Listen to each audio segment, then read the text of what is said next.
Welcome to the Cure Corridor. Consistent with our previous 4 years of programming our speakers, today promises a very engaging and enlightening discussion of the topics near and dear to our mission in the Cure Corridor.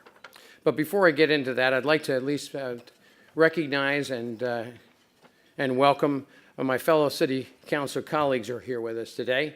And if you could, please stand when I mention your name. But Councilwoman Suzanne Clapp, Councilwoman Linda Milhaven, Councilwoman Kathy Littlefield, Councilman David Smith, and Councilman Guy Phillips. Standing already. There are so many other key leaders to the Cure Corridor community that are here with us today that I would need to read off the entire registration list in order to fulfill that mission. So I'll leave it to you to enjoy the networking opportunity that the event provides.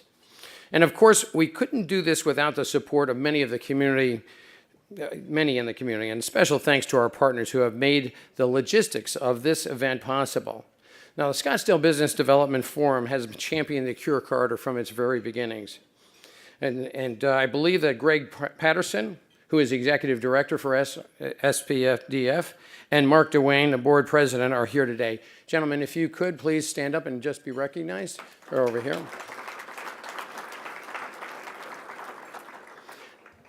And I would also like to thank the Scottsdale Area Chamber of Commerce for its event production and fundraising support. Chamber President Mark Hegel and some of the Board of Directors members are here as well. If you could, please stand and be recognized as well. I'd appreciate it. Thank you very much. Speaking of fundraising, for the third year in a row, I'm delighted to thank our title sponsor, Cigna, and this year's partners in the CURE, Arizona Public Services Community and Economic Development Team, Honor Health, and the Scottsdale Industrial Development Authority have had a big hand in making it all possible. So thank you to those sponsors. We also have many table sponsors this year, and we want to thank them as well for their tremendous support this year and through the past years.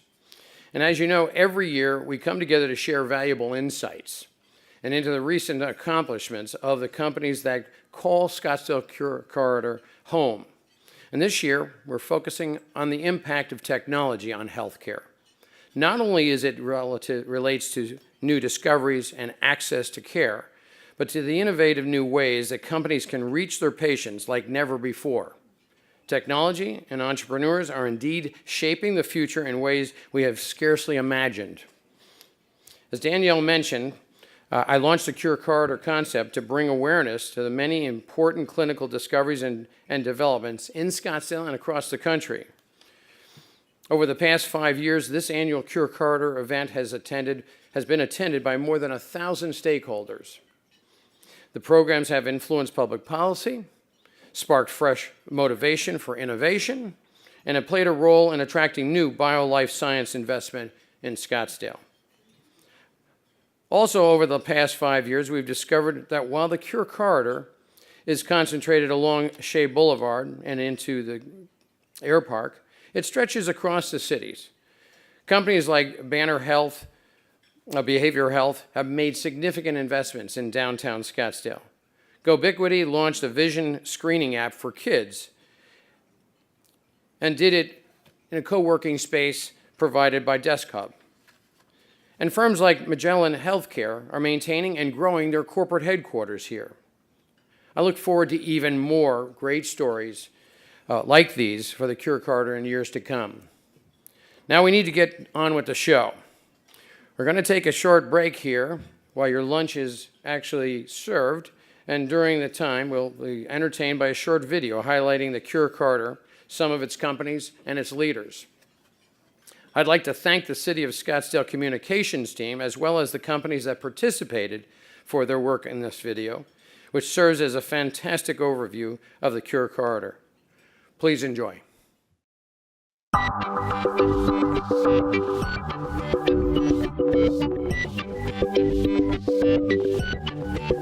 Scottsdale is a community known for health and wellness, beginning in its early days as a destination for those seeking recuperation and relaxation. The Scottsdale Cure Corridor is the modern manifestation of that past. Home to an array of bio-life sciences companies ranging from education and research to clinical trials and patient care delivery, the Scottsdale Cure Corridor is celebrating its 5th year by once again celebrating the innovations and successes of the healthcare industry leaders who choose Scottsdale. The annual Scottsdale Cure Corridor event gathers this impressive group to bring awareness to the clinical discoveries and developments happening here, and also to advance public policy, spark innovation, and attract new investment to this vibrant bio-life science community. The Cure Corridor is more than a place. It's a collaboration of people, anchored by industry leaders such as Honor Health, Mayo Clinic, and TD2, the drug development arm of TGen, the scientists who first cracked the human genetic code. Cure Corridor, for me, means I have access to the best talent in the world for things that I don't have at my company. So if I need medical imaging, I have the best in the world to call. If I need radiation advice, we have the best radiation group in the world. If we need to run a clinical trial for patients with new disease, we have the best clinical trial organizations. So for me, it's access to the best quality companies that all share a common vision about curing patients with disease. We've had patients from 48 states and 24 countries that have come here as a destination site for their care.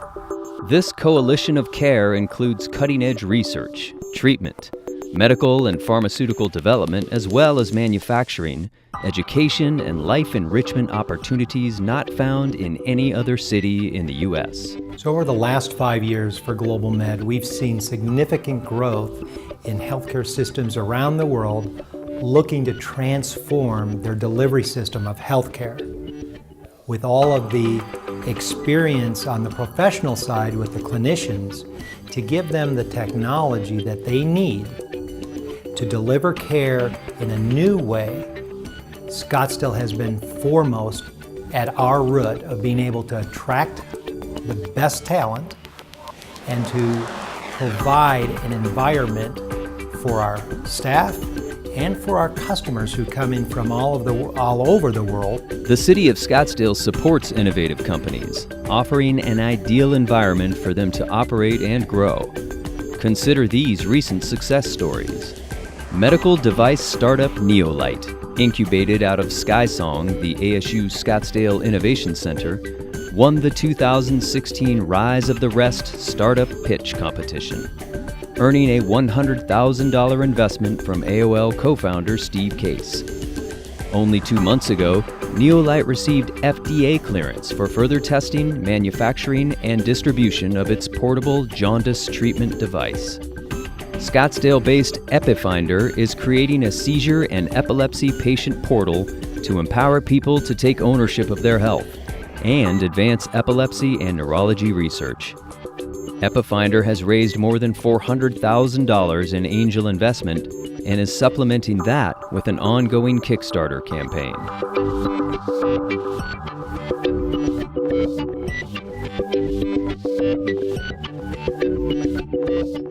Seen from a higher altitude, the impact of the Scottsdale Cure Corridor is unmistakable. Since 2013, nearly a quarter of all healthcare-related venture capital investment in Arizona has occurred in Scottsdale. This represents an increase over previous years of more than 500%, dwarfing the national average increase of 36%. Here are just a few honors earned on the Cure Corridor since 2013.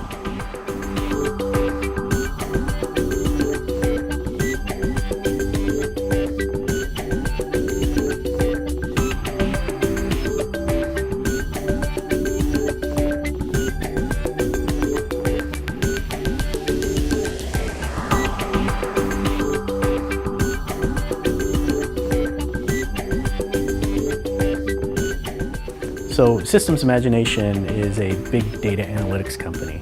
So we work on the type of information that comes out of healthcare, life sciences research, high technology type of companies. We want to be in a place where translational medicine is occurring, where research is being applied, and we see Scottsdale as the place where that happens. So we have been able to explore a lot of business models. That's the other great thing about Scottsdale, is the ability to explore and experiment.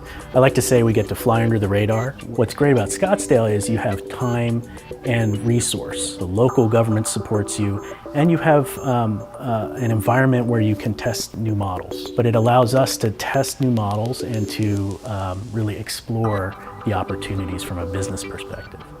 With an impressive 5 years in the books, more remarkable things are certainly in store.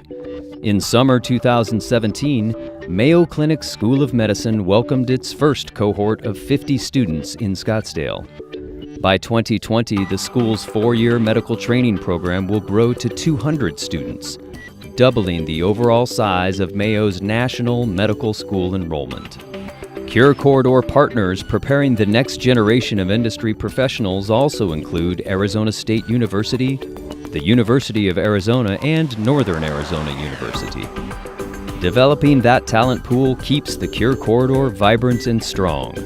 With more than 20,000 healthcare and bio-life science occupations in Scottsdale, businesses here benefit from an incredible pool of local talent. One of the things that we really like is that as a company, we could be located anywhere in this valley. Scottsdale has given a value to our employees, the amount of restaurants, the amount of entertainment, the amount of other businesses here in this area has been really beneficial to our employees. One of the things that I really truly like about this area for us is the fact that there are a lot of small businesses here that allow us as Global Med to produce products that we ship globally that are manufactured right in this area. So we may bring parts in from the small metal shops, the small plastic shops, other programming companies, all into Global Med and then distribute that worldwide. Scottsdale remains committed to fostering a rich environment where healthcare, bio, and pharmaceutical companies thrive. The Cure Corridor is a community. That's what it means to us. We are a part of a healthcare dynamic community in Scottsdale. There are over 100 companies here that are medical device, pharmaceutical, biotech, service companies, etc. And we all bring something different to that community. And through the leadership at the city, through Mayor Lane, through the Economic Development Department, all of those resources can be applied to the community. And it's that sense of sharing that is really the most important and also motivational to our management team. And you want to feel like you belong, and we do.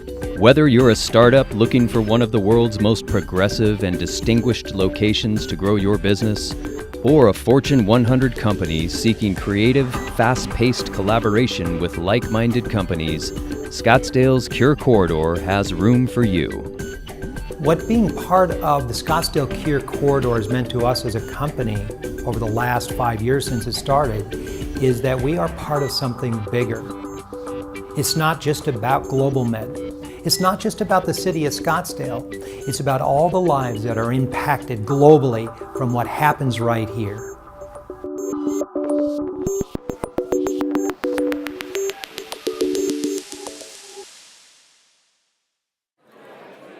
Good afternoon. Hope everyone is starting to enjoy their lunch. I'm Margot Ozit from Cigna, and I have the absolute honor and pleasure of introducing our keynote speaker today. Andrew Hessel is a futurist and catalyst in biological technologies, helping industry, academics, and authorities better understand the rapid changes in life science. Andrew started his career with Amgen in Canada before he moved to the US 6 years ago. Today, he is distinguished researchers with Autodesk in their San Francisco-based life sciences group, which is creating software tools for molecular and living systems. Please join me in welcoming Andrew to the stage.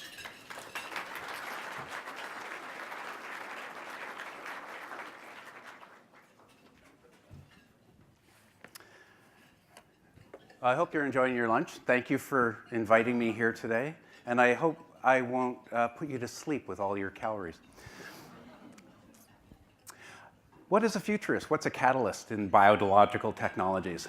Basically, I live a few minutes into the future. Most of my friends say, when we first listened to Andrew, it all sounds crazy, but then a few years later, it becomes real. So this isn't going to be a deep dive into any one particular technology. It's going to be an introduction into my world and some of the stuff that I'm seeing, and hopefully little nuggets of what I say here today will be helpful to you personally or in your business or your region. We all know that mobile is changing the world. This little device, I'm sure you've got one in your pockets or purses, it's radically changed society just in the last 10 years. It's funny though, because people know more about their cell phones than their cells. We are, I guarantee, the only thing we all have in common is that we're alive. And every living thing is based on the unit of the cell. Doesn't matter whether you're a bacterium or larger. This is about to change. Cells are an incredible technology. They're nanotechnology. They're built from the bottom up. More than that, you need really complex tools to understand them, because the cell, even though as a unit it looks relatively simple, they're incredibly complex. In fact, if you start tinkering with cells at all, you're often accused of playing God. We look at the cell as being created by a deity. We've got a new connection, though, these days, and that's we're starting to link ourselves to these electronic technologies in whole new ways. This is the new touch of God. Biological systems, it turns out, actually have analogs in electronic systems. Very similar in terms of architecture. This is surprising. Nature literally evolved from the bottom up. Proteins turn into biochemical reactions, into pathways. Put enough pathways together, you get a living cell. Put enough cells together, you start getting things like tissues, organs, organisms, and then ecosystems. Our electronic systems, as we've developed them, have mirrored this architecture. And today, I work right at the intersection of it. I speak to kids today mainly in the language of computers because they understand it. And for many people, it's not the bright side that they think about. It's the dark side. And I play both sides. A few years ago, we wrote our cybersecurity friend of mine, Mark Goodman, and I sat down and looked at the dark side of these biological technologies, because we're all aware that electronic technologies can be hacked. So can biotechnology. So we looked at how do you kill the president, and what are the common hacks you might expect in a biological future. Let's just say there's a whole new industry for biosecurity that needs to be formed. So let's put on our virtual biohazard suits and come a little bit closer into my world. We've always looked up as a species. Always. The night sky, when we could still see it, was a real inspiration, not only for our stories of creation, but gave us our physics, celestial mechanics, and gave us navigation, gave us an understanding of Newtonian physics. But it was only 400 years ago we started to look down. That's when we started to make microscopes. Robert Hooke coined the name cell because the cellular architectures of plants look like monks' quarters. Or today, apartments in San Francisco. Antony van Leeuwenhoek took the early microscopes, like you see here, and started to look at all the little creatures that couldn't be seen with the naked eye. And it's absolutely fascinating. Today, the microscope is really the biologist's Hubble telescope. You don't need to blast it off into space, it's all around us. And in fact, just a single drop of pond water under a microscope should be incredibly inspiring to anyone interested in biological systems. It is incredibly dense with life. Our planet teems with life. Every drop of the ocean, our clouds, as deep as we can drill a hole, on every surface there are microbes. We just don't think about them because they're invisible. I spent a lot of years working with this little organism, E. coli. Started doing the genetic mapping of the organism years ago, but also understanding its entire metabolic pathways. The organism itself is pretty remarkable. It duplicates itself about every 10 minutes under ideal growth conditions, 10 to 15 minutes. And as you can see just from this time lapse, there is a lot of stuff going on with these organisms. There's a lot happening inside this little creature. It's manufacturing literally thousands of proteins. There are all sorts of feedback systems and sensory systems. I just love these little guys. And one of them, overnight, can turn into billions. Today, everyone talks about 3D printing. This is the ultimate 3D printer. It's also fully programmable. If you take an E. coli cell and squash it, its genome comes out of it. This is, when I first saw these pictures, and you can find them in any biological textbook, I thought, oh, wow. It's like tape, it's like data. That means you can read it, you can write it, you can splice it, you can play with it. And so I switched from computer science essentially into biological science. I'm going to learn how to program and manipulate these little creatures. This is, the human cell isn't that different, just a lot more complex. There's a lot more stuff going on. Now, this is the general overview of a human cell. It's laughable in that it's just a cartoon. But this is the way we see these objects most of the time, because it takes an electron microscope to go in that close. If you look at our genome, it's very similar to the E. coli genome, just a lot more material. A lot more material, packaged much more tighter, much more tightly. A chromosome, if you think about it, is almost like an elastic band that you keep twisting and twisting and get smaller and smaller and smaller, except that you can twist so much DNA into the nucleus of a cell, you can pack 6 feet of it into under 100 microns. It's amazing. And it's that code that is at the heart of every living thing. It's universal. It's been universal for 4 billion years, from every single bacterial cell to the largest animals on the planet to every single human being. So DNA code is one of those universals that if you start to get interested in it, can take you just about anywhere in the biological science or clinical science realm. Human cells, again, like bacterial cells, a lot of stuff going on. A lot of activity. They grow and divide a little bit slower than bacteria, but it's absolutely remarkable in terms of the complexity in the processes. And here I freeze a cell in division. You can see its chromosomes condensed. It's segregating, one cell becoming 2. Remarkable. This happens all the time, billions of times a day in each of our bodies.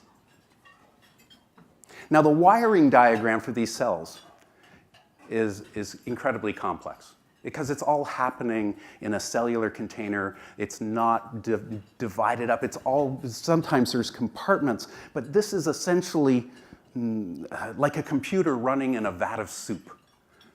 Deconvoluting this wiring has been the job of biosciences for really the last 100 years. And we've gotten exceptionally good at it. This is from a metabolic database. This is a high overview of that database, but we've essentially mapped all the biochemical reactions in a eukaryotic cell or bacterial cell. More than that, you can dive into this map and get incredible detail for each metabolic pathway, right down to the enzymes that catalyze each reaction. And if you want to go deeper than that, you get into the genetic code. Now, there's so much information here, I don't expect you to really comprehend it. The molecular biology of the cell, which is my Bible, is about 1,500 pages, and it's really just scratching the surface. But for the purposes of this conversation, you just really need to know that DNA becomes RNA, and RNA becomes the working copy for making proteins, and proteins are the structural units that make everything biological. It's really an incredible process. And this is that cartoon understanding is where most people stop. But it's changing. Today we have a new microscope into the biological world, and it's the code that makes us. It's one of the few things that's actually digital that we can understand and look at precisely in a biological system. And it is opening up the entire world of life science to us in ways that were just impossible 20 years ago. The Human Genome Project is one of the few things in genetics that most people have heard of. It was conceived in the 1980s, launched in the 1990s with a $3 billion budget. That's when Congress still had some money. It is still the largest life science project ever done in the world, and it's at the core of so much that we do today. It literally opened the doors to reading the code, our code, but also the code of every other organism. When I started in genetics, this was how we sequenced DNA. It took radioactive isotopes, X-ray film, chemical reactions that were rather toxic, and if you read a few hundred base pairs of genetic code and made sense of it, you got your PhD. Today, you can sequence hundreds of organisms and not get a PhD, because today, this is what a modern sequencing facility looks like. It's just robots doing DNA sequencing, sending the information to computers for downstream analysis with bioinformatics folks. There's different flavors of these devices, different technologies inside of them. One of the more interesting ones is the one seen in this picture. This is from last summer. It was the first DNA sequencing ever done in space at the International Space Station. We couldn't send those big boxes to space. We had to wait for a new technology. The DNA sequencer here in this picture is right there. It's about the size of a USB stick. Plugs directly into a laptop computer, and you can start to sequence really easily. It's called a nanopore sequencer. It took about 20 years to develop this technology. Basically, DNA goes through a little tiny hole in a membrane and the electrical signature is read directly from across the membrane. This allows you to get a signal that can then be deconvoluted and directly translated into a base call of DNA. This is really amazing technology. This is a cyborg device, part biological, part electronic, and it really does work at the nanoscale. It allows you to take a single drop of saliva or blood or a swab and do sequencing in the field. This is a real game-changing technology, and it's just starting to get widely used today. This is the latest version of that device. It's called a smidge ion. It really is. You can see how small it is, and you can actually do DNA sequencing just using your phone. So it's becoming really valuable for people like virologists working out in the field. It's also this revolution in technology of DNA sequencing has opened up a whole new industry. Direct-to-consumer sequencing like 23andMe, as well as more sophisticated whole genome sequencing. This is a company called Veritas that's been around for a couple of years. It's the first DNA sequencing group that will read your entire genome for under $1,000 and analyze it. I had that done earlier this year. To completely new business models in DNA sequencing. Helix is a company that reads your exome, which is essentially your expressed genome, what turns into protein. They read it once, and then you can essentially pick and choose from an app store of different analyses. They raised $100 million a couple of years ago. It's one of the most advanced companies in the space. But there's also groups like Natera, if you're doing IVF, that will essentially sequence embryos before implantation to make sure that they're viable, that they don't have any gross genetic defects. Or GRAIL, which is using DNA sequencing technology to look for cancer markers circulating in blood.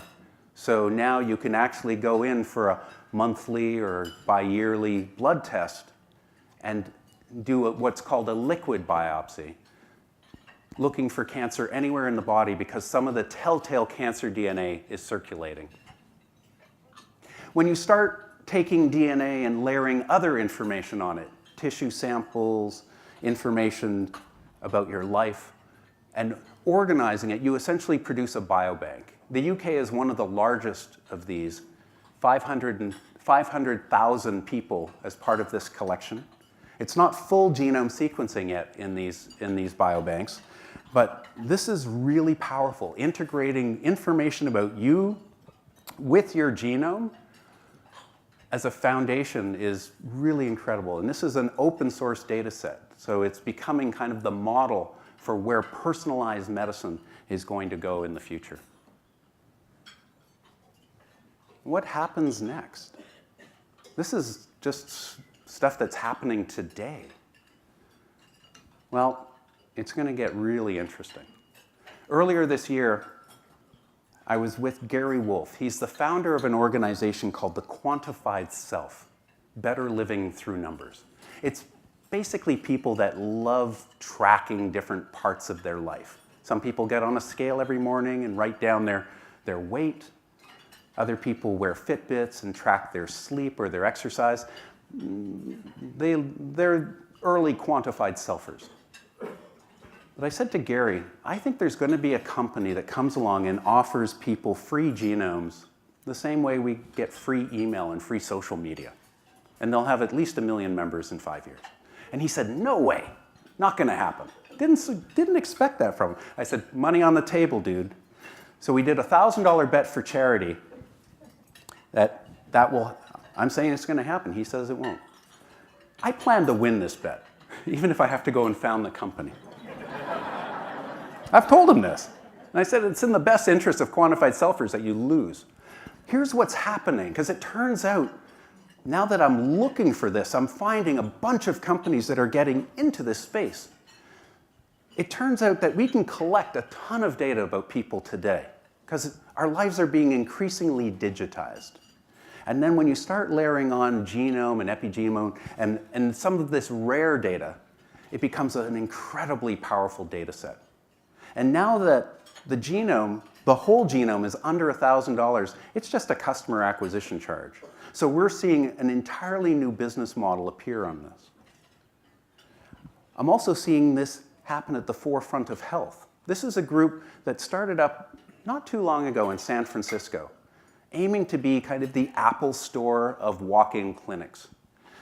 They're pretty modern. Right now they've got a sign-up bonus where they'll do your genome. But they also give you free drugs, if they're generic. They give you complete digital profiling, sensors, et cetera, all for $149 a month. This is a really new model, but it's powerful, it's clean, it's so much different than what we've seen in most of the walk-in clinics. I'm really keeping an eye on where this is going. And even more advanced is this man's company. His name is Jun Wang. He used to run the Beijing Genomic Institute, or BGI now. It's one of the biggest sequencing centers in the world.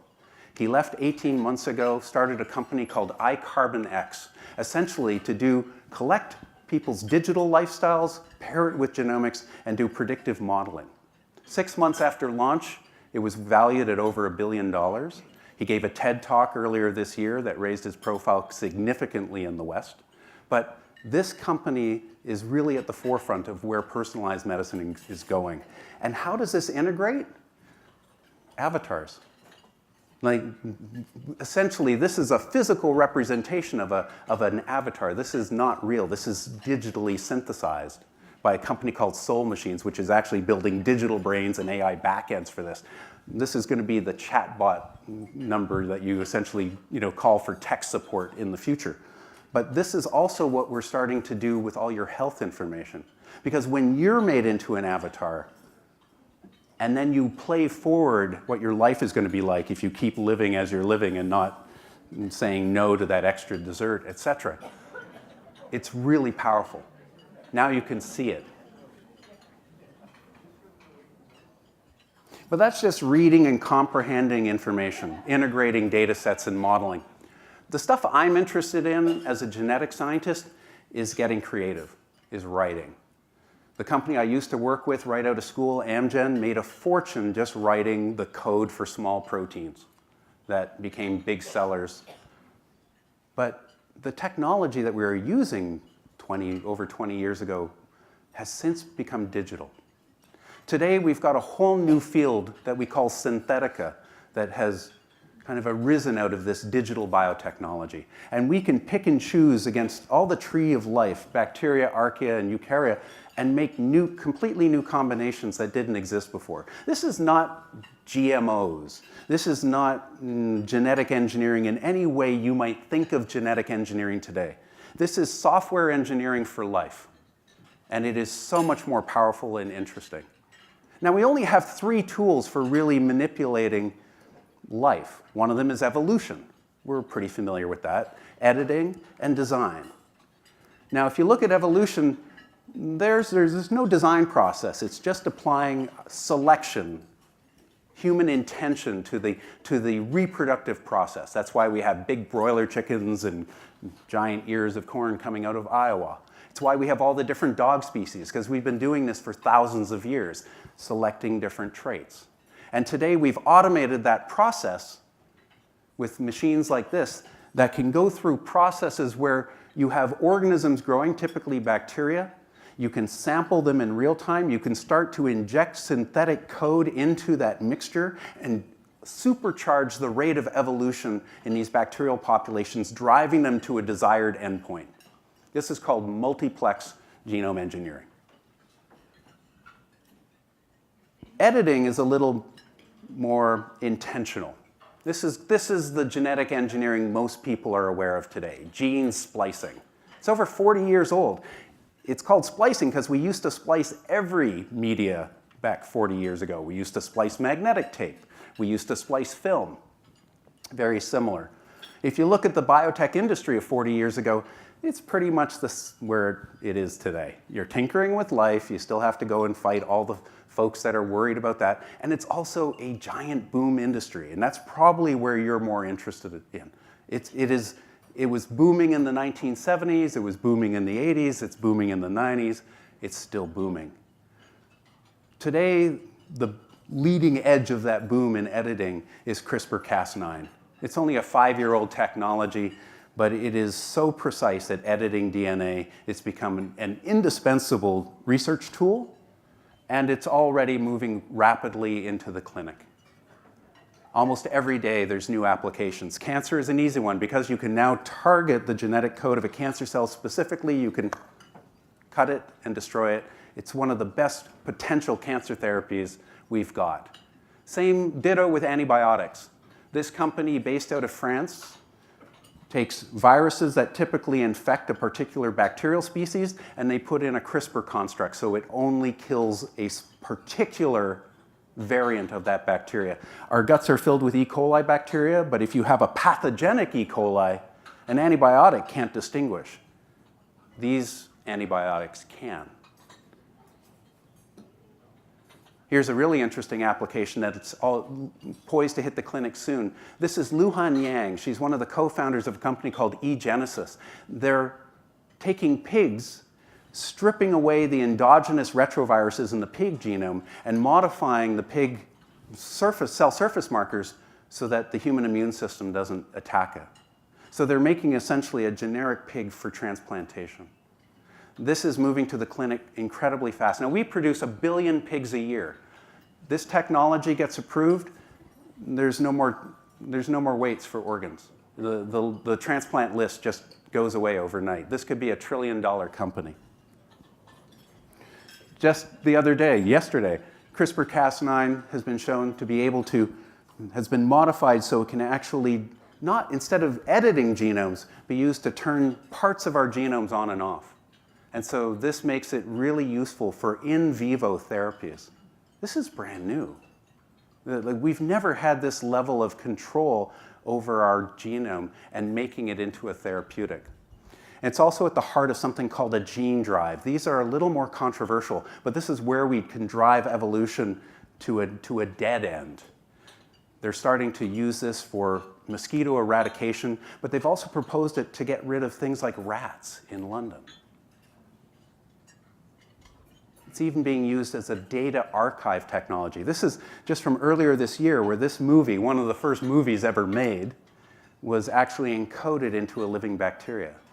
That's kind of cool, you know, where you might one day be able to carry your medical record inside of your own body. You won't lose it.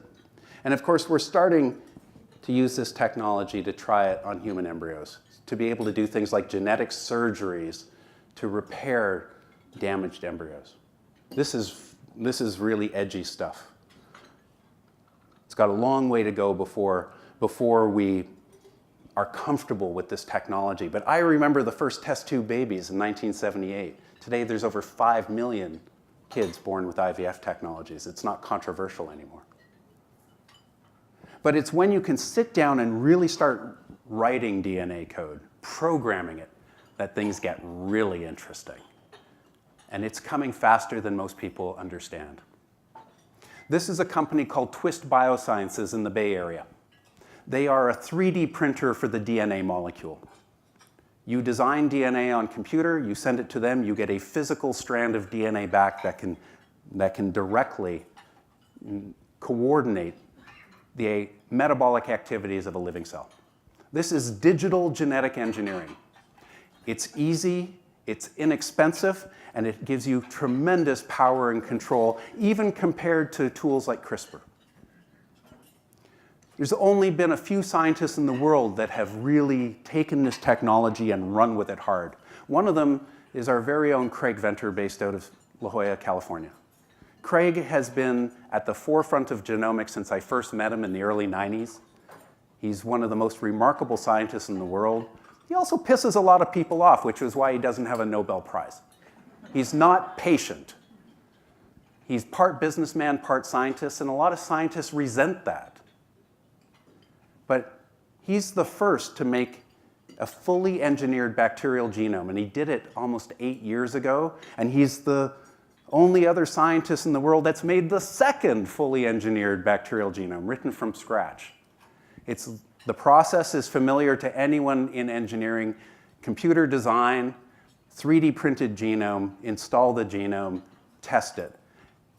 The minimal cell, which is a stripped down racing car version of this synthetic bacterium, has only 473 genes, 500,000 bits of code, about 1/10 the size of an image on your phone. But still, about 1/3 of the genome, when it was published earlier last year, was still unknown. We still have so much fundamental biochemistry to do to truly understand these systems that we're designing. On the most advanced front is the engineering of the yeast genome. Now, yeast, the same stuff you use for making bread and beer, has a genome of about 12 million base pairs, organized into 16 chromosomes, and they are closer to you and me than they are to bacteria. It's about 1 billion years more evolved than E. coli bacteria. So there's been an international effort running for the last 6 years to synthesize the entire yeast genome. It's some of the most powerful genetic engineering being done in the world, and chances are you don't even know about it, because it doesn't affect your life today. It will. Let's just say beer is going to get a lot more interesting. And I'm going to switch gears. I've been using these technologies as well. I prototype. Now, cancer has always been part of my prototyping world, because cancer, the money flow from cancer anyway, has powered most of genomics. That's why we did this human genome. It was going to cure cancer. It's why we study the genome. It's the big promise. And yet, we're only now getting close to curing cancer. And it's because finally we're starting to understand what cancer really is. It's like an infection, except not with a microbe or a virus, but with your own damn cells. There's no two cancers that are the same. Sequencing proves this. You look at, so the only way we're going to beat cancer is if we can make personalized cancer medicines. There's no one-size-fits-all approach. That's our lesson in the war on cancer. It's not go and find the best cancer drug in the world. It's go and treat every single cancer individually. And that means you have to make a whole new drug development system. Because this is the way drugs are developed today. Basically, you screen thousands and thousands and thousands of compounds for a lead. You run it through preclinical discovery in your labs, trying to validate the targets. Then eventually you hand it off to clinical trials, phase 1, just to figure out dosing and safety. And then phase 2, the pivotal, the big one, will it work compared to sugar? And 3, starting to scale up to a number of patients so you have statistical significance, and then you go forward. And the numbers are staggering here. How much it costs to do this process, how much time it takes, and the failure rate, even in phase 3. Like, it's astounding. Out of 5 drugs coming into phase clinical trial, only 1 gets approved. An 80% failure rate. And this process can take 10 or 15 years.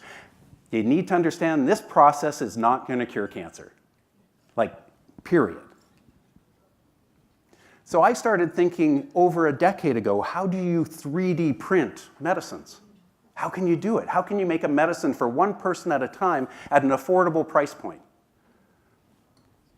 It's possible. Now, today you'll hear of CAR T therapies.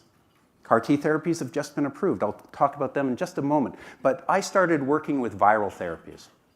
Essentially, there's something called an oncolytic virus. It's a virus that only infects cancer cells. It won't infect normal cells, only cancer cells. It's like giving cancer cells a cold. But I knew, because of genome synthesis technologies, I would soon be able to design and print entire viral genomes. Talk about getting on an FBI watch list. Viruses are just USB sticks for biological cells. I know it has a lot of negative connotations, but really it's just the software that you load. It's the tool. I started working with this man, Bruce Smith, from the University of Auburn in Alabama. One of the few veterinary scientists I've ever met that was also a virologist and had run clinical trials in dogs for cancer-fighting viruses. I called him up and said, Bruce, how would you like to go digital? Because it took him so long to develop these viruses, there was no way to do it one-off. And using tools that we developed at Autodesk, which makes design software for things like cars and skyscrapers, we designed a virus that would only give dogs with osteosarcoma, a type of bone cancer, essentially a treatment. It would only infect those cells.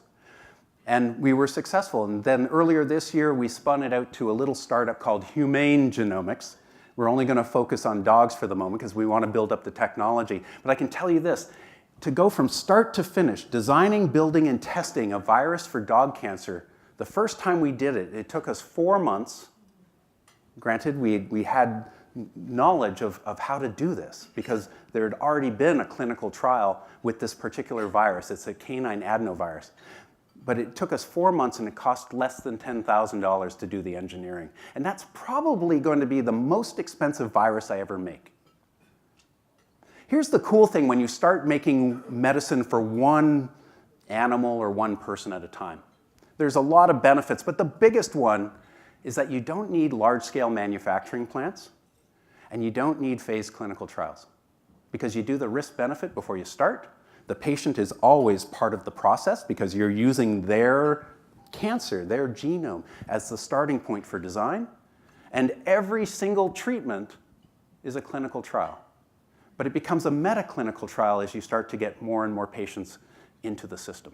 Every design is state-of-the-art. You never run out of a new medicine to throw at a cancer. That's a whole different paradigm. People said I was crazy when I first started taking this path. But, as you probably are aware of, just a few months ago, the very first personalized CAR T therapy was approved by the FDA, and just a few weeks after that, the second one was approved. Personalized medicine is here, and for cancer, it's the way it's going to go. If you're not familiar with these therapies, for the patients that it can help, there is a 95% remission rate. It's like a binary switch. It either works and you're cured, you walk away. That particular cancer will never come back, as far as we know, or it doesn't work and you're SOL. They put a money-back guarantee on that. If it doesn't work, at least you don't have to give us the money. But it's going further than that. We're starting to actually do in vivo gene therapies. This fellow, Brian, has something called Hunter syndrome. He needs to take weekly enzymes just to keep his metabolism going. He recently just got a gene therapy a few weeks ago that could prevent that. They'll know in a few months whether it worked. But we're getting so good now targeting viruses inside cells now that we can engineer them with precision that, trust me, viruses are going to be the foundation of the next biotech industry. It's already running into roadblocks because there's so few groups that make GMP-grade viruses that pharma companies, have to basically buy up all the supply. They're getting put over a barrel right now and having to pay hundreds of millions of dollars. So just virus engineering, if you can start to solve these issues, is going to be big business for you. Now let me pull back a little bit and just say, what about this all of this is being powered by a field called synthetic biology, which is a shitty name. It's just biology. It's done with digital tools. This is kind of the growth curve of synthetic biology in terms of number of papers and newcomers. We're seeing fewer people come into it because it's growing fast, but the number of papers and publications are exploding. Here was my first introduction to synthetic biology, students at MIT. The field grew out of MIT and computer science. And basically, some computer engineers said, we want to start programming something more complex. And they started organizing basically a program for extramural genetic engineering. And it has grown incredibly fast. I've been part of this process since the second year, deeply involved, and more recently as a funder and sponsor. It outgrew MIT a few years ago, and it has moved to the Boston Convention Center, and now it's outgrowing that. Over 3,500 students per year participate in this, and you should see the list of projects. They're PhD worthy. This is what kids are going for today. It's the most exciting area of bioscience. They compete for a trophy. It's all open source. Everyone builds on the work of others, but it's all modular, which is why it's based on a Lego brick. It's not just students, though. It's entrepreneurs, startups. This was a lab in Mountain View, California that looks like it could be a meth lab, but it was actually a cancer lab running out of a garage. They were afraid to open the garage door because they thought the cops would come. But they got funded and eventually got a real space. This fellow, Cathal Garvey, was working out of a bedroom in Cork, Ireland, and his mom didn't appreciate it. But now he runs a biotech incubator there. Really smart guy. Sebastian is a plant molecular biologist, works out of a bedroom in Brooklyn, and he's been tapped by MIT. He's so good at doing this work.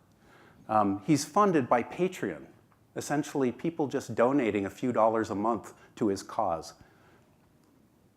And this fellow, his star is rising. His name is Josiah Zahner. He used to be a scientist at NASA working in synthetic biology, and then he said, too slow. And he started a company called the Odin that supplies kits. So he essentially sells kits for doing CRISPR on bacteria, kind of like a hobby kit, a chemistry kit, or an electronics kit when you were younger, and a whole genetics lab for about $1,600, $1,700. That's pretty cool.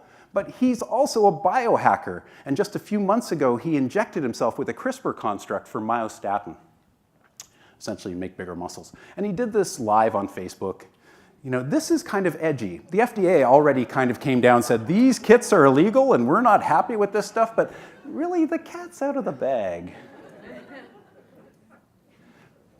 Even more interesting in some ways, this fellow, Anthony DeFranco, he's one of the co-founders of something called Open Insulin.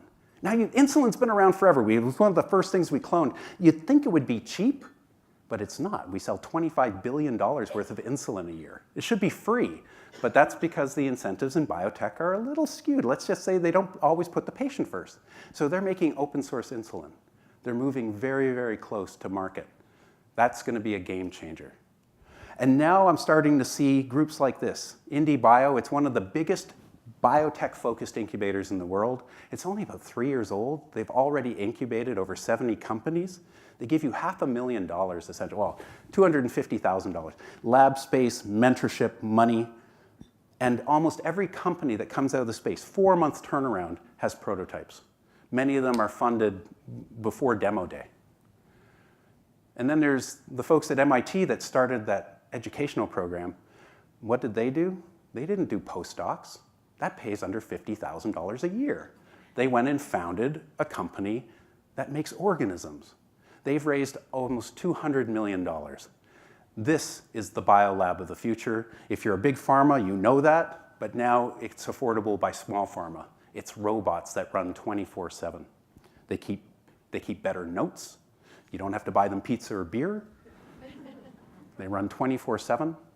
And now that we've kind of thrown away the species barrier, you can mix and match genes from just about any organism. This woman, Christina Smolke, one of the finest synthetic biologists in the world based at Stanford, has taken genes from 6 different organisms and created in yeast the biochemical pathway to make opiates. You don't have to grow poppies anymore and get the latex and process. You can just, again, beer is going to get interesting. But it's really bottom up. The biology that touches us every day is what's in front of you. It's food. There's a giant field of cellular agriculture that's booming now, because if you want milk, you don't need a whole cow. If you want a chicken breast, you don't need a whole chicken. So this type of process is just spawning companies left and right. It's early days, but I love the milk one, particularly because I have infant kids, and trust me, formula, not the way to go. But it's also things like tissues. You don't need a cow to get leather anymore. You can just make leather. And more interesting, spider silk. They figured out how to do that at scale, put it in yeast, and this company, Bolt Threads, has already signed major deals with a number of different companies. It's still expensive, but now we can get spider silk at an incredibly low cost. And this, just the material space is booming. This is just kind of an overview of some of the synthetic biology companies that have popped up in the last few years: healthcare, food and drink, consumer products, and then picks and shovels, things like tools, DNA synthesis software, etc. It's really the most exciting time ever to be in the life science space. I don't care what it is you're doing, from clinic to R&D, it's never been better. And I mean, these companies are raising over $1 billion a year now. If you have a computer, you can participate. I do all my viral engineering without a lab, because I know how to daisy chain the digital resources together to go from A to Z. I don't want the overheads of a lab. Everything's changing. Besides, it's all miniaturizing. If you think a DNA sequencer is the size of this clicker, soon the synthesizer will get there. Soon the pharmaceutical plant will get there. This is just from like a day or two ago. This is a startup based out of UCSF. I was there when they were founding it, and like they had nothing. They just sold for $175 million. Because now if you can program life, you're hot stuff. Because now you can program a cancer cell to die, or a yeast cell to make a medicine, etc. And if you think that they need your money, no. If you've been tracking Bitcoin, it's gone from vapor to almost $16,000 a coin in the last few years. And then there's Ethereum, which is kind of a generic platform for minting stock in just about anything. So these, if I want to start a biotech company today, all I need is an idea and some people to believe in me, and then basically I'm public and decentralized. This is a computing platform, not just a coin minting platform. So where do we go in the future? And I know I'm running a little over, but I'm hoping I still have your attention. The problem that we have today is that we can't do genetic engineering at scale because we haven't invested in synthesis the way we have in sequencing. And the reason for that is synthesis scares the shit out of governments. They were worried about the people that would make designer viruses. So right now, we can do under 50,000 base pairs of code. And it's gotten to the point where anyone can do this now. If you're really, really well funded, you're a Craig Venter or a big pharma, you can go up to 10 million base pairs of code. It's expensive because the longer a stretch of DNA that you make, the more it costs in assembly, not synthesis. And larger genomes, plants, animals, you and me, that's science fiction right now. To get over that hump, I am a co-founder of a project called GP Write. It is the next genome project. I got pissed off that scientists around the world weren't self-organizing to make this project, and I started doing what I do, talking, and finally convinced some top scientists to sign on and say it's overdue for the next genome project around synthesis. And I know that we only are interested in people, most of us. So it had to be the human genome project. That got us a lot of attention fast, a lot of buzz that we were going to go make designer babies, which we're not. We just want to be able to design and synthesize complex genomes like the human, but also like the mouse, like the yeast, like the plant. Some tremendous people are involved. The leader of the Yeast Genome Project, George Church, who is a national treasure as far as I'm concerned, and Nancy Kelly, a lawyer who has stood up some incredible organizations in the world, including the New York Genome Center. The Genome Project has caught fire internationally. There are now institutes being given to George Church. GP Write China was just established. The first center for GP Write is based out of New York, but there will be one in Boston. There could be one in Scottsdale. It's going to be networked centers of excellence in designer DNA. And not just the infrastructure, not just the synthesis tools, but things like standards, ethics, intellectual property, and so on. And once you've got cells, you can make anything. This is mouse ovary tissue that actually produces pups. If you've watched Westworld, it's going to get a little interesting in robotics, or Blade Runner 2049. Once you have these ideas kind of put into the world through Hollywood, they start to manifest. It just becomes, hey, let's make interesting tools. And when you see stuff like this, you realize we're getting one step closer to making these organisms in tanks. It gets even weirder after that. I'll just say we've got a lot to think about, but now with synthesis technologies, nothing has to go extinct anymore. So they're reviving animals. Longevity becomes something you can really do. These mice are the same age. The one on the right has a little switch put into its genome that basically tells each individual cell, if you get old, take yourself out. Let a new cell come in. We should be thinking about that in all our businesses too. Keeps your businesses young and vital. I see 23-year-olds starting VC funds, because you can just do it today. She wanted to work on aging as a scientist, but realized too slow. Start a fund. And we're intelligence hacking too. I just put this in to scare you, because if your cat can hack your Mac, it's the end days. On a more positive note, biology is the only technology humanity has that's truly sustainable. It runs on sunlight. It runs on sugar. We're just scratching the surface of how it can support humanity, but it is the most powerful support tool that we've got other than this. I don't want to see rainforests, paved over to go build another iPhone factory. I want to see rainforests really produce all the things we need. Here are just a few places you can start as a community. There's SynBioBeta. It's an organization that's an entrepreneurial hub in synthetic biology. It's grown very quickly. Another one is a new media company created by the founders of Wired magazine. Now they realize it's more like squishy magazine, just neo-life. It's really worth, if you're not familiar with this stuff, signing up for this. And here are a few books that I just think are really fascinating places to start. Feel free to take a picture. And with that, I'll just thank you so much for your attention. I hope I didn't scare you too much. And all the best in growing your Cure Corridor. Thank you.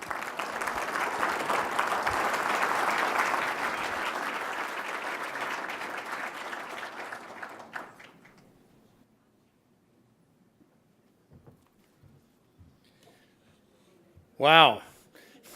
A little extra time, but boy, a lot of additional information. It's hard to even sort of absorb it all, but phenomenal. And I want to really give another round of applause to our keynote for its great talk and insightful observations and frankly, ideas.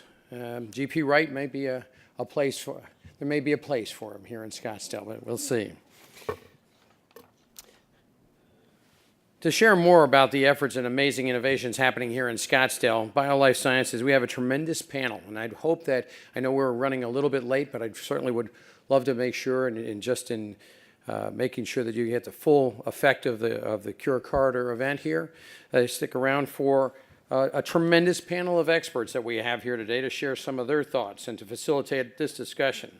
We have a renowned expert in his own right here with us, right here in town as well. And I have the pleasure of knowing, I've had the pleasure of knowing Dr. Stephen Gately for many years now, even before instituting the Cure Corridor, and most specifically through his role as the president of the Chief Scientific Officer of TGen, drug development, also known as TD2. TGen, as we know, and even from the conversation that's just ensued, certainly is a genomic development company and certainly a dressing company.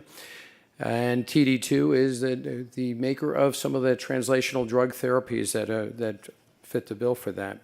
Dr. Gately obtained his PhD from McGill University in the Department of Neurology and Neurosurgery at the Montreal Neurological Institute and Hospital. He served as a consultant to the oncology clinical research team at Cyril, Monsanto, now Pfizer. And Stephen has also served as Executive Director of Translational Medicine for the oncology-focused biopharmaceutical company, Neopharm. Please help me in welcoming a panel facilitator, Dr. Stephen Gately, to the stage. Dr. Gately.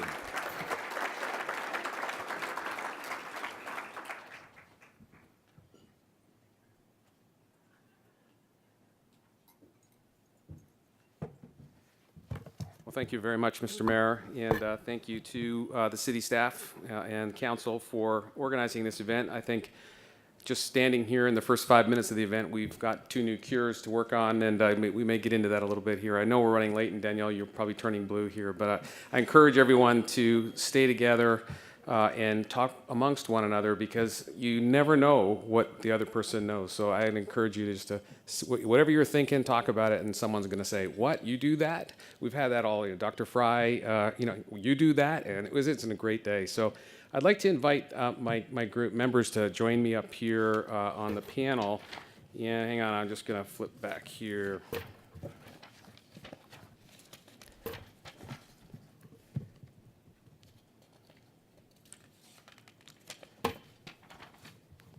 All right. So I know we were originally going to have me read each of their backgrounds, but there's no good color commentary when I just read that abstractly. So maybe what I'll do is point. I know you may have some slides on the folks, but I'd like them each to introduce themselves, because they're going to tell you more than I could ever just reading a piece of paper. And then we'll go through a series of questions. And Dr. Hessel, you've inspired me with a few questions here, and I hope we have the opportunity to get our panel to react to it. And I'll do my best to not talk just about cancer today. But I have to say, with Dr. Sharma here, things are going to get dicey in that regard, so we may jump into that. So if I could have Dr. Caroline Carney introduce herself, please. Good afternoon. Clearly, that is not Dr. Caroline Carney. I did meet you earlier before we started lunch. Hi, everyone. I'm Dr. Caroline Carney. By training, I'm an internist and psychiatrist, and spent most of my career working, integrating mental health care, physical health care, and the social determinants of life to give patients better outcomes. I went into the field of administrative health care because I found that we could move the needle further if we worked with payers to be able to provide the right kind of benefits and services for individuals in our country and in the world.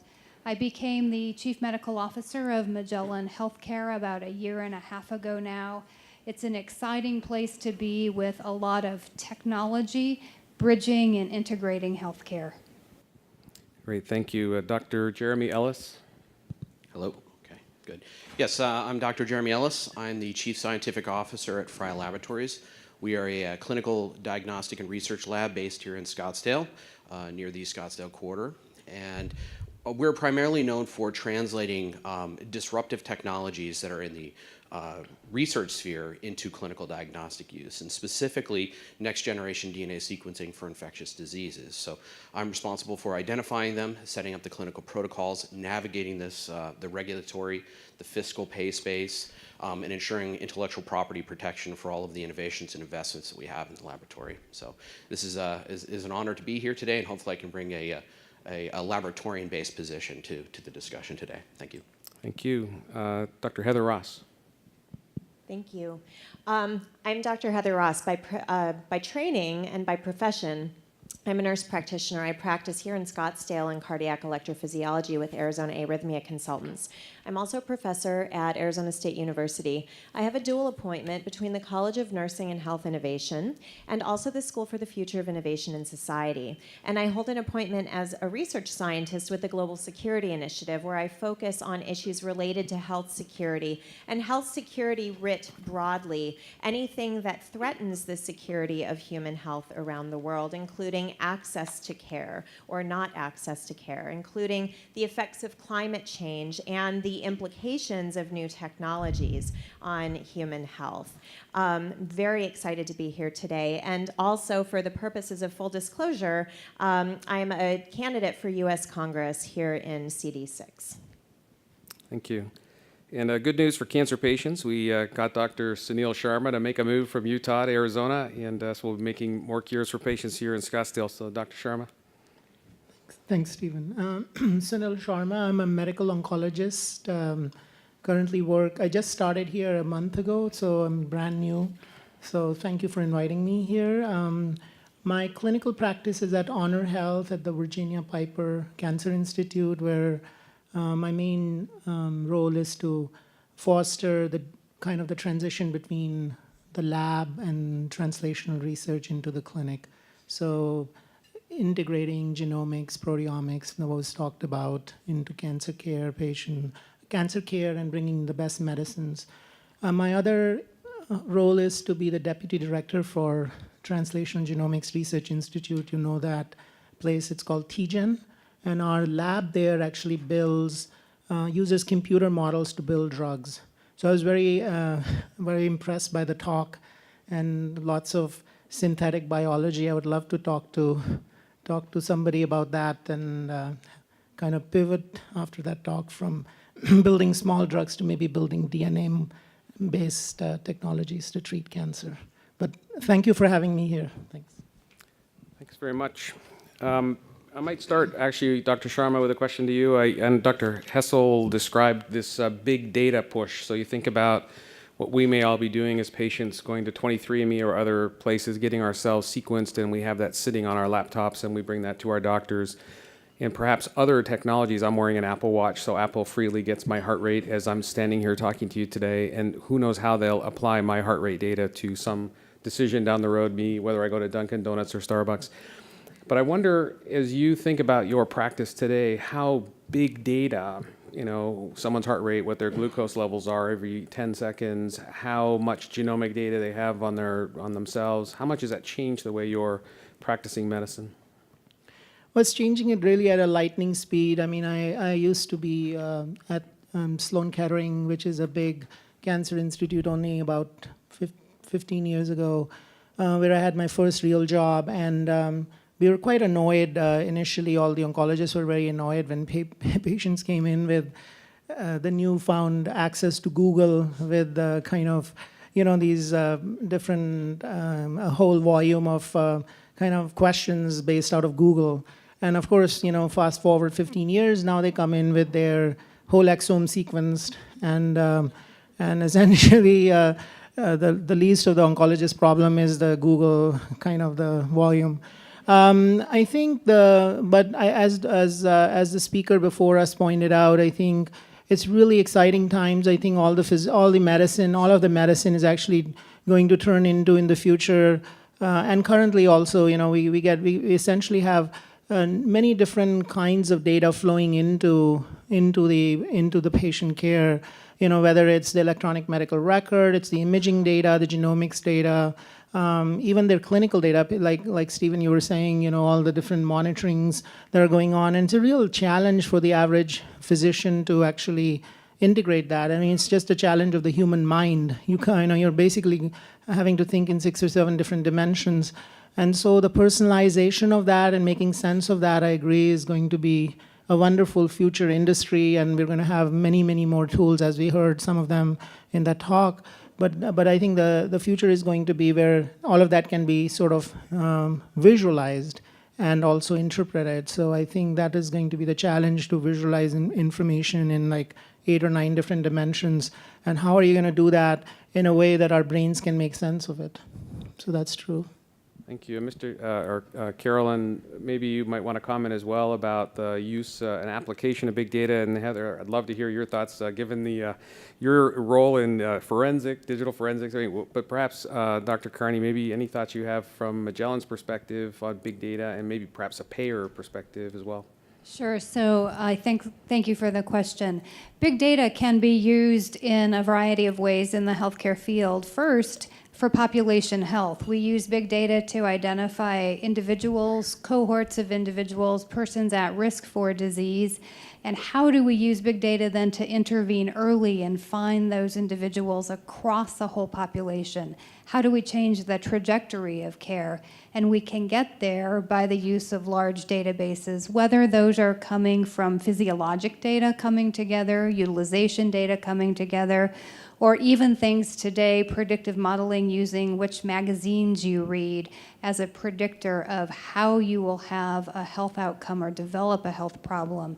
So that's part of it. I think another place where we really need and use big data today is to determine whether you're getting the outcomes that you want from the healthcare that you're accessing.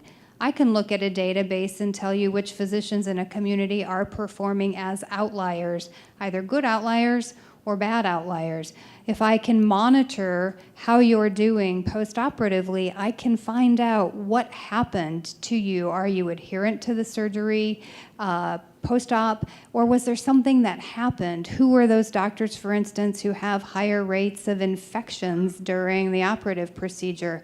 And when you start looking at those types of things across the database, you can start really not only finding better outcomes, but customizing care for individuals and matching the right care to the right person at the right time, that triple aim that we talk about in healthcare. Absolutely. I agree with that completely, and I think that's so exciting. And the promise of big data opens some opportunities for us to think about.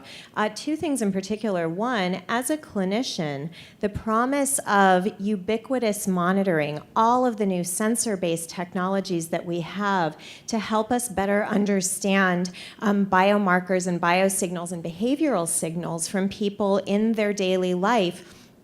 Tremendous opportunity for big data. It also raises the question of who's going to do that ubiquitous surveillance of the ubiquitous monitoring and those big data. What are the responsibilities? Who is the workforce that's going to be able to do that? We're not flush on healthcare providers and experts to take care of the data and the patients that we have right now. So in a world of ubiquitously generated big data, there's a lot of concerns. And what are the legal liabilities for responding to a continuous inflow of ubiquitous data? We don't have answers for that right now. So it's a challenge, sure, but it's also an opportunity. The other opportunity that arises with the prospect of ubiquitously collected big data are the algorithms that allow us to process, as Dr. Sharma said, these incredible layers and layers and layers that the human mind just on its own is not prepared to cope with. So we have a lot of opportunity with algorithms. There's also the opportunity for us to be very anticipatory in terms of responsible innovation and anticipatory governance in looking for algorithmic bias that can be written into the algorithms, which can really transform the ways that we interpret big data. I do want to note, Mayor, that cold beer and cheeseburger is in the Cure Corridor, and I'm concerned that my watch is detecting me stopping there on my way back to the office, and I don't want United Healthcare accessing that particular data file, so your points are excellent. Thank you. Dr. Ellis, maybe I'll twist it around just a little bit. You work in a field of highly complex technologies, and those things are changing on a daily basis. It seems sequencers, as we saw earlier, are on the size of a USB chip. So can you talk to us about how technology changes are impacting what you're doing and how you can use that to your advantage to take care of patients? Absolutely, thank you. So I think I can springboard from the previous discussion a little bit about also the big data as well. I think philosophically what we can sort of synthesize from much of this is that big data, or data in general, biological data, medical data, is really doing two separate functions simultaneously. And I think the first is that we're able to crowdsource information much more effectively. I think that's obvious. The opposite is true, is where that translates into big data mining for the individual patient. So we're going the opposite direction to the specificity for each individual person. And in our case, where we do next-gen DNA sequencing for infectious diseases, it's really profiling the individual infections for that specific patient. Every patient's different. Their exposure to their environment is different. Every organism that sees that patient as an opportunity for infection will be different. So we're able to mine those, and that's really the precision medicine angle for using next-gen DNA sequencing for infectious diseases. Now, what does that mean from an opportunity standpoint? I think we're seeing a transformation of medicine and biology into an information-based science. So what you're looking for in those scenarios is ways in which you can tap the transformation of physical reality into information-based sciences to make headway. And so those are the hallmark features that I think that we're really looking for to apply these new technologies. There's the other trend that you really see with the innovation in technologies is a transformation in the amount and the types. So you don't just have much more DNA sequence being produced. In the past, we would sequence one gene at a time through Sanger sequencing, and now we're querying millions simultaneously from a patient. We're jumping across multiple analytes and types of analytes. Now we have machines that are able to do sequence DNA strands, but also detect the expression level of genes, and also detect the state of proteins in those individuals. And this is creating absolutely a three-dimensional map. Coming all the way back to how to integrate that information, I think it's computer assisted. That's where we're going to be, where intelligent algorithms are going to be assisting our wetware up here to make those decisions and apply. So hopefully that's that in a nutshell. So it's a very fertile area for applying information sciences to biological and medical problems. Thank you, Dr. Carney. Can you comment on any changes in technologies that you're using or something you're seeing coming down the road that's going to actually change the way you and your organization interacts with patients or helps patients? Is there anything you're seeing that you could tell us is about to happen? We are talking about the future, right? So let's... Absolutely. So as a field, psychiatry has been one of the leaders in using telemedicine, and the ease of being able to do, whether it's a medication visit or psychotherapy, in that sort of structure is well known. However, at Magellan, we're taking it beyond that to do tablet-based screening, enter those screening results directly into a primary care doctor's EMR, flagging that EMR with risk, and then training that doctor into how to treat the patient or how to get referrals. All instantaneously, the patient can sit in a clinic and all this information flow happens behind the scenes, ready to be taken action at the point of service. We're moving forward then with whatever we find in that type of screening, developing computerized cognitive behavioral therapy, a Cobalt module we call it, which you can take cognitive therapy from an app on your phone now, and we support that in our clients across the country. We also have moved forward with talk therapy to do asynchronous psychotherapy with a trained therapist from your phone for text messaging. I can't tell you how popular that is among some of those younger than many of us in the room.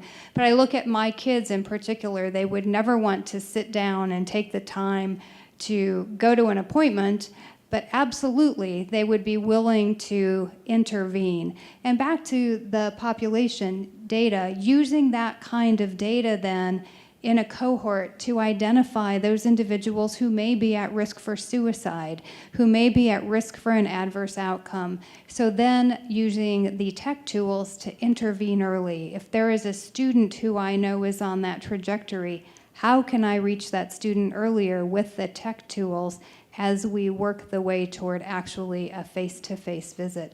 We're in all of those spaces today in places all across the country.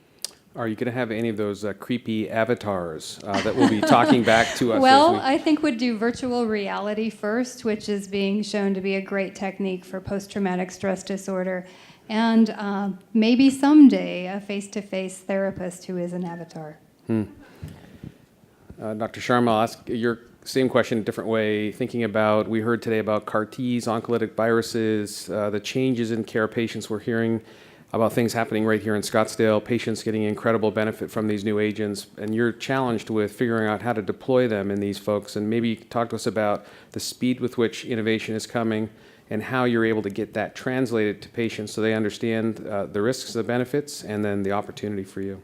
Sure. I mean, I think that these days, like was pointed out in the talk, if you're a patient and I think you really want personal care. You don't want personalized medicine. You don't want, like was pointed out very brilliantly by the speaker, you don't want to be part of like 100 patients and how the 100 patients are treated. I'm going to be treated that way.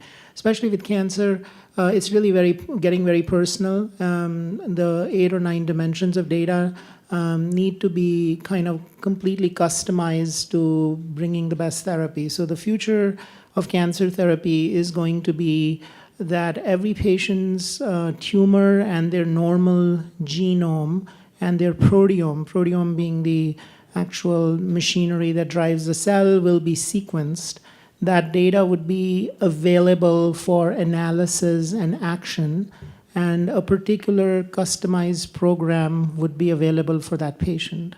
This is not going to take more than 5 years to get started. I mean, the CAR-T technology is great, but it works for a minuscule number of patients. And the other main innovation that is coming is the ability to harness your own immune system to fight cancers and other diseases. So the first wave of that includes the CAR-T technology, but is really all these ads that you see from Merck, when you're watching NFL, is Keytruda, Keytruda, Keytruda. But that only works for 15 or 20% of patients, but you're going to see an incredible advance in that area where your own T cells are going to be harnessed to fight cancer, and that's coming in a very big way. So all of it is good news for cancer patients. We need to be able to have the information tools and software companies like Autodesk or IBM and Dell, like TGen, for instance, we work very closely with Dell. But Google startup was mentioned here, Grail, and all of these people are now, so essentially all of the big information technology companies like Google, Apple, Dell, they're all getting into the game, and their game is essentially taking all of this data and developing tools so they can be useful, that you would use their tools. So the lines between the technology companies and the biological companies are getting increasingly blurred, and that's what's also coming. I could go on, but I wouldn't be as engaging as our speaker and wouldn't have any slides, but we also work in this space and really are excited about what's coming. Thank you. Dr. Ellis, you and I talked earlier about this fact that we all live in a sea of bacteria. You're a world-class laboratory looking at pathogens, and we sometimes view bacteria as pathogens, but they're also providing us enormous service. We have more bacteria than we have anything else. We're standing clouds of bacteria around us. So we think of, some of us more than others. As you think about that, we had talked about the fact that you have set up a tool and a facility with technology that can detect pathogens. So it's not a stretch for you and your business to switch into saying, well, how can we monitor what's happening in our microbiome? And to that point, how do we then interact with payers and regulators? Because we can run any test. You have tools, you're awesome. You can run any test, but how do we figure out how to get it paid for? And how do we get regulators behind it? Because someone is going to have to invest in this. But knowing changes to our microbiome with different day-to-day activities, drug therapies, is going to be key to what we do with our new therapy. So I just wonder what your thoughts are on that. Yeah, that's a very dense question. So let's see if I can unpack it a little bit. Absolutely. I think the first step in this space is developing tools that can effectively query that information that is present in every single one of us, whether it be the microbiome, the gut microbiome, or a chronic wound, or the microbiota in the sputum samples from a patient who has a lung infection or something along those lines. That's really the starting point, is to be able to provide those tools and those linkage. The next step is absolutely getting payers to understand that. And it is an uphill battle. And I think that a lot of the emerging technologies, the main climb is the education gap. Hopefully that the same information technology and the same innovation technologies that we have will bring along educational tools as well that we can bring to bear to help bridge that knowledge gap. All too often in our sphere of where we work, where we're running routine samples and being paid by payers, we run into this education gap. I'm on the phone about 30% of the time with those physicians and trying to explain the technology and giving them 20 years of my molecular biology background to be able to interpret this information. So it is definitely a challenge. But what I think that the key here to understand is know before you go in a situation. And at least for us, it is an easy linkage between the payer codes for infectious diseases, making those links, and riding that well-established train. The other things that will come by the wayside, whether or not you have a microbiome that effectively metabolizes your chemotherapeutic or puts you at risk for other health-related issues, that will come later. So I think that the first task at hand for the tool makers is to grab on the trends that already exist and ride them in. At least in the case of microbial infections, it's looking at infectious agents specifically. So hopefully that I unpacked that a little bit for us all. So thank you. Yeah. Dr. Ross, you put up your hand and said, I'm going to run for Congress. So why don't you tell us about what you think public policy, how will they manage all of this big data and how that big data is being deployed by healthcare providers, by any other mechanisms? Love to hear your perspective on public policy. Absolutely. I think that the real opportunity for data in the healthcare environment at the federal level will be supported in the healthcare delivery space by the march to value-based payments rather than the fee-for-service model that we are currently operating in. Things that we're seeing that will help us to really operationalize the opportunities in population health and the big picture understanding that, for example, doing the talk therapy in using text messaging and other ambulatory, where people are tools and not in a clinic with a face-to-face visit necessarily, are supported with with innovations that we're seeing in payer policy from CMS, for example, having a code, yes, it's still in this fee-for-service model, but the code that allows us to bill for chronic care management. That's the kind of thing that public policy can focus on, and really taking into account the knowledge, the evidence that determinants of health, only 10% of the determinants of an individual's health and risk for premature death is determined by the medical therapies that we do, the points that we poke at people in the hospitals, yet that's the vast majority of where our funding goes. 40% of the determinants of an individual's health are based on behavior, are based on what people do in their everyday. So the more that our public policy and our payment structures in particular, and our innovation opportunities in terms of federal grant policies can focus on where the evidence shows us that people's health are determined by, well, that's the opportunity in public policy. That's the smart kinds of solutions that we can look for. Now, any kind of that would be a huge disruptive transformation in the way that we think about health innovation and biotechnology innovation and healthcare delivery. And there are some pain points that come along with any kind of disruption in an existing system. But if we can get through those pain points, there's opportunity for us to really grow in a productive way that will benefit everybody, every sector, from healthcare delivery back to molecular discovery and forward to that marriage of biology and information technology. Thank you very much. And I want to thank everyone for remaining in the room and listening to our discussion here. And I want to thank the panelists for spending time with us and sharing their knowledge.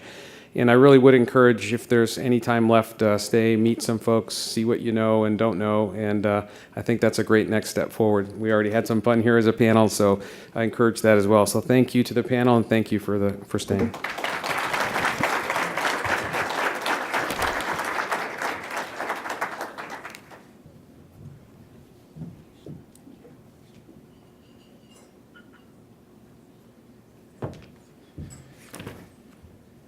Well, thank you, Dr. Gately, and the panelists all. Thank you so very much for a very engaging and intriguing discussion there, and following on, I think, a great speaker and a keynote. So it all ties together very nicely. So thank you very much.